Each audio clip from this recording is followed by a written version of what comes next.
આજે જો અમારે અત્યારે સવારથી વરસાદ શરૂ થયો છે. હવે અહીંયા જવાનું હોય સલૂન ઉપર કેવી રીતે જવાનું, બધાને કામ ઉપર વોક કરીને સ્ટેશન જવાનું. ઓ માય ગોડ, એટલો બધો વરસાદ છે ને અત્યારે, જો ધોધમાર છે, દેખાતું નથી બરાબર, પણ બહુ આવે છે. ચલો રેડી થઈ ગયા છીએ હવે જવા માટે. ગુડ મોર્નિંગ, જય શ્રી કૃષ્ણ, જય સ્વામિનારાયણ બધાને. દેવામ પણ રેડી થઈ ગયો છે અને આજે દેવામનું ફેવરેટ લંચ છે. શું બનાવ્યું છે મમ્માએ? દેવામ પાસ્તા. દેવામને બહુ જ ભાવે પાસ્તા. પાસ્તા રેડી થઈ ગયા છે. મેં શાક પણ બનાવી નાખ્યું છે સાંજ માટે થઈને. એટલું રેડી કરી નાખ્યું છે. પછી ફટાફટ મેં કપડાં ચેન્જ કર્યા અને હવે નીકળવાનો ટાઈમ થઈ ગયો છે. પણ વરસાદ એટલો બધો છે ને કે ના પૂછો વાત. હવે શું કરું ને ખબર નથી પડતી મને કે કઈ રીતે પેલું કરવું, વોક કરીને જાઉં કે ના જાઉં.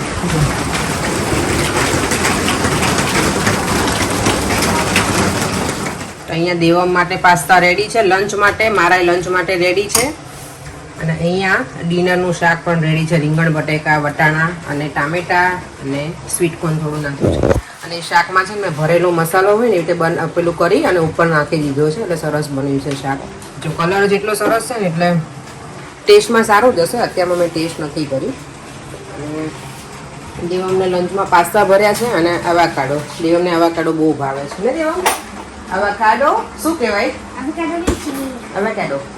દેવમ છે ને હમણાં વરસાદ આવે છે ને તો એટલું બધું મારું કેર કરે ને. શું કહે છે બેટા હમણાં? મમ્મા, તમારી પાસે આમ જેકેટનું હોડી છે? હા બેટા. કેમ પૂછે છે એવું? બીકોઝ તમારો વાર પલળી ના જાય. ઓ મારો દીકરો એટલું બધું ધ્યાન રાખે ને દેવા. મમ્માનું મને પૂછે છે કે મમ્મા તમારી પાસે છે જેકેટ એવું હુડી વાળું કે તમે પહેરી શકો એમને તો પલ્લી જવાય. એટલે થેન્ક યુ મારો દીકરો. If we don't, then we have an umbrella. હમણાં મને કંટાળો આવે. અમરેલા હોય પણ મને કેરી કરવાનો બહુ કંટાળો આવે. ત્યાં જો અહીંયા મને બસ લેવાની છે ને તો બસ સ્ટોપ સુધી પહોંચી ગઈ છું. અને આજે હુડી પહેરવું પડે ને એવું જ છે. ફ્લાવરના જે પાણી મળી ગયું હશે સરસ મજાનું. હમણાંથી જો કે વરસાદ છે એટલે વાંધો ના આવે, બધા ફ્લાવર્સ પાણી થઈ જ જાય. અને હવે ઠંડી શરૂ થશે એટલે આ બિચારા બધા પ્લાન્ટ પેલા થઈ જશે. આજે જો મારે બસની જર્ની કરવાની છે. બહાર જોવા છે કોઈ પબ્લિક જ નથી દેખાતી અત્યારમાં. વરસાદના લીધે બસ પણ એકદમ ખાલી છે. જો વરસતા વરસાદમાં સલૂન સુધી પહોંચવા આવી છું. અને યસ, હવે નવરાત્રી બહુ જ નજીક આવી રહી છે. તો તમે લોકોએ શું બધાએ નવરાત્રી માટેની તૈયારી કરી છે મને કહેજો. અને તમે બહારની કન્ટ્રીમાં ક્યાંય રહેતા હોય તો તમે માતાજીનો ગરબો શું કરો? તમારે ત્યાં બધી અમારે અહીંયા મળે છે લંડનમાં, યુકેમાં પણ બધી જગ્યાએ ઘણી વખત ના પણ મળતું હોય. તો તમે શું કરો? માતાજીનો ગરબો લાવો છો કે નથી લાવતા કે શું કરો છો મને કહેજો. મારી પાસે છે માતાજીનો ગરબો. મેં છે ને ત્રાંબાનો લીધેલો છે. એમાં મમ્મીએ મોકલાયો હતો મને ગયા વર્ષે. મેં જ્યારે અહીંયા ઘર બાય કર્યું ને ત્યારે એમાં મમ્મીએ મેં કીધું હતું કે મમ્મી એ કંઈક એવું વસ્તુ લઈને મોકલાવજો કે મારે અહીંયા દર વખતે ક્યાંય મૂકવા ના જવું પડે, મીન્સ પધરાવા. કારણ કે અહીંયા એવું કંઈ હોય નહીં, દર વખતે આપણે ક્યાં જવું હોય એમ. અને મંદિરે મને ખબર નથી કે લોકો મૂકવા દે કે નહીં. તો મારી મમ્મીએ મને પિત્તળનો કરીને મોકલ્યો છે ને તો એ દર વખત ગયા વર્ષે મેં કર્યો હતો ને આ વર્ષે હું એ જ કરવાની છું. તો હું જ્યારે ડેકોરેશન કરીશ ને ત્યારે બતાવીશ આખું મારું શું કહે ગરબાનું ને બધું સરસ. અને જો હું સલૂન પહોંચી જ ગઈ છું હવે. અને અહીંયા જો આજે ખાલી છે આખું સલૂન. હું અર્લી છું એટલે નેલ પોલિશ જો મારે રાહી જોવે ને તો એટલી ગાંડી થઈ જાય ને બધી નેલ પોલિશ જોઈને. એને બહુ જ ગમે નેલ પોલિશ રાહીને. તો અત્યારે હું સલૂનમાં છું અને નોર્મલી છે ને હું ક્લાયન્ટનું ફેશિયલ કરતી હોય, પણ હવે નવરાત્રી આવે છે ને તો હું મારું ફેશિયલ કોઈ કરવાનું છે.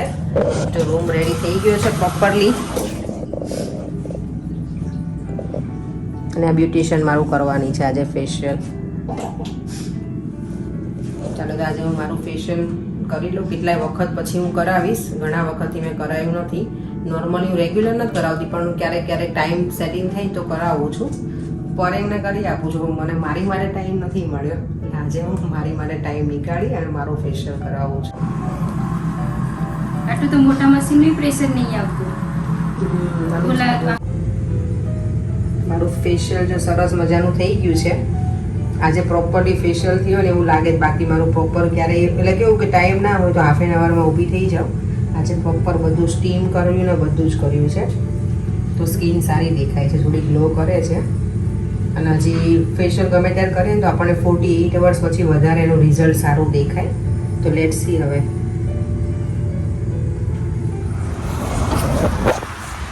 સલૂન પરથી તો નીકળી ગઈ અને હવે જો અત્યારે બસની વેઇટ કરું છું, એટલે વોક કરું છું થોડું.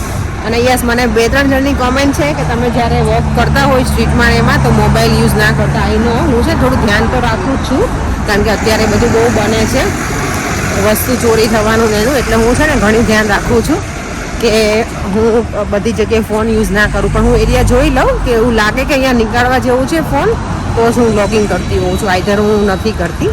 તો થેન્ક યુ સો મચ, તમે બધા પણ બહુ ધ્યાન રાખો છો. અને યસ, હવે iPhone 16 છે તેનું પણ બહુ ધ્યાન રાખવું પડશે. શું કહેવાય કે જીવની જેમ મને એને સાચવવું પડશે ફોનને.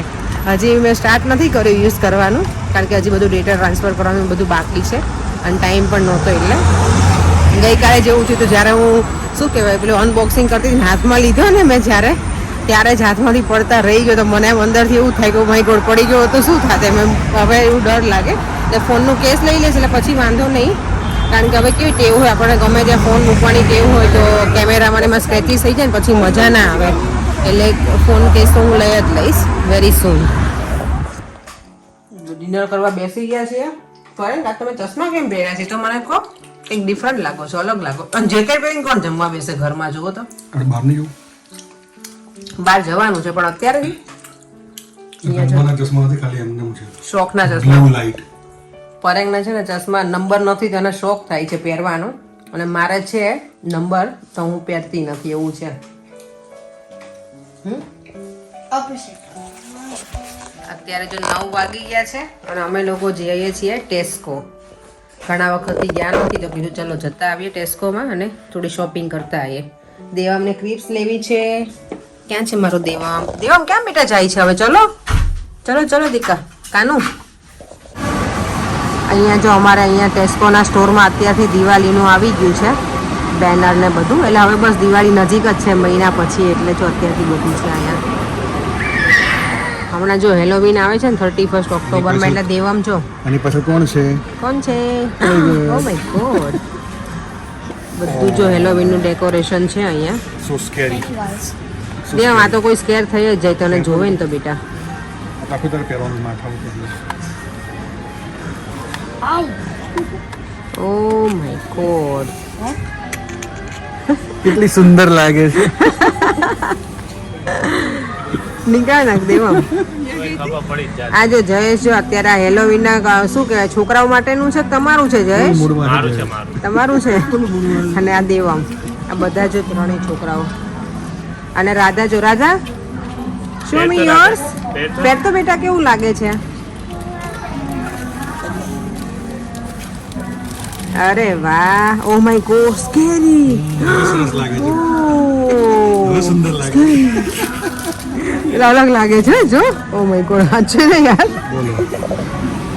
ટેસ્કોમાં જો ફ્લાવર કેટલું મોટું છે અને સરસ છે. એમ તો આ છે કેટલા ખબર છે? £1.50, £1.50. બેકગ્રાઉન્ડમાં મ્યુઝિક પણ સંભળાય છે. બેકગ્રાઉન્ડમાં મ્યુઝિક સંભળાય છે તો કાંઈ વાંધો નહીં, ભલે ને સંભળાતું. ટેસ્કોમાંથી શોપિંગ કરીને આવ્યા ને તો પરેંગ કે આજે એના માટે કોફી લીધી નહીં પરેંગ? અને જો અત્યારે કેટલા રાતના 11 વાગે એને કોફી પીધી. કોઈ પીવે રાત્રે 11 વાગે કોફી? સૂતા પેલા કોઈ કોફી પીને સુવે?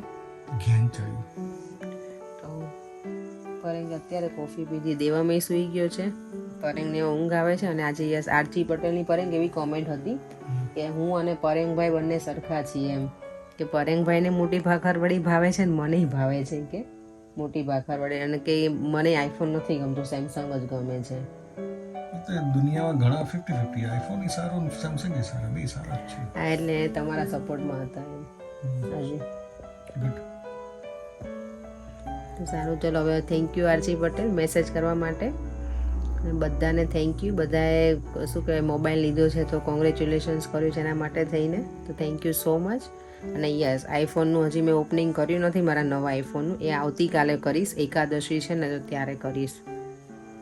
તો બસ હવે આ વિડીયો એન્ડ પણ હું અહીંયા જ કરું છું. બાય, જય શ્રી કૃષ્ણ, જય સ્વામિનારાયણ.